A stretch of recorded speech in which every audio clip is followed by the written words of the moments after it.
सुंदर साचा हा नृत्य आविष्कार आणि यावेळी या कलाकारांचा कौतुक करण्यासाठी त्यांचा सन्मान करण्यासाठी मी मंचावर आमंत्रित करते आहे आदरणीय नगरसेविका परिषद सरनाईक तसंच नृत्य गुरु आदरणीय अनिता भोये यांना संस्कृती फाउंडेशनने प्रत्यक्ष माध्यमातून सुंदर असा नृत्य आविष्कार या ठिकाणी सादर केला त्यांचा आपण कौतुक करूया। त्यानंतर मी मंचावर केशी कैवाणी नाट्यालय याच्या आदरणीय कोरिओग्राफर दीपा अन्नदाते आणि त्या संपूर्ण ग्रुपलाही मंचावरती आमंत्रित करते। सुंदर अशा आपल्या शास्त्रीय नृत्याच्या परंपरेचं दर्शन घडवणारा हा मोठा आविष्कार अभिजात अशी नृत्य शैली आणि त्या नृत्य शैलीसाठी बांधलेला हा मुद्रा आविष्कार मुद्रा मंचाच्या माध्यमातून आपण सकाळपासून हे 3 दिवस या विविध कला अनुभवतो आहोत। संपूर्ण भारताचं जे नृत्य आहे ते सादरीकरण या मंचावरून होत आहे। आदरणीय नगरसेविका परिषद सरनाईक या ठिकाणी उपस्थित आहे आणि कैवाणी नाट्यालय यांच्या कलाकारांनाही मंचावर आमंत्रित करते।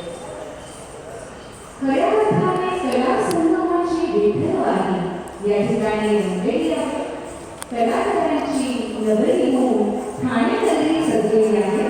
सांस्कृतिक आर्ट फेस्टिवल आणि लोककला कला महोत्सव हा भारतीय नकाशावर संस्कृतीचा शहर म्हणून ओळखला जातो आहे ओळखला जात आहे। महाराष्ट्र राज्याचे परिवहन मंत्री आदरणीय आमदार प्रतापजी सरनाईक यांची सुंदर अशी संकल्पना आणि विनोद संस्थेच्या माध्यमातून त्यांच्या अथक परिश्रमातून सादर होत असलेला हा सुंदरसा आर्ट फेस्टिवल आणि आज या ठिकाणी हा मुद्रा मंच सकाळपासून खूप छान पद्धतीने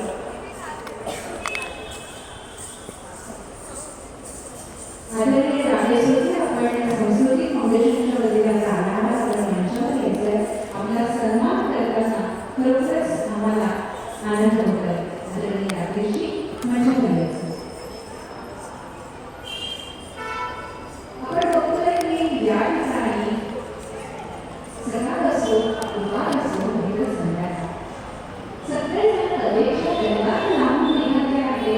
देश विदेशातून म्हणजे कलाकार येत आहेत आणि आपली कला सादर करतात आणि सुधारक असे ठाण्याचे जाणकार असे प्रेक्षक त्यांच्या कलेचा आस्वाद घेतात। सुंदर सजलेला हा मंच आणि भारतातील कानाकोपऱ्यातून विविध क्षेत्रातून आलेले कलाकार आणि त्यांची कला उभ्या मंचावरून या ठिकाणी या कलाकारांना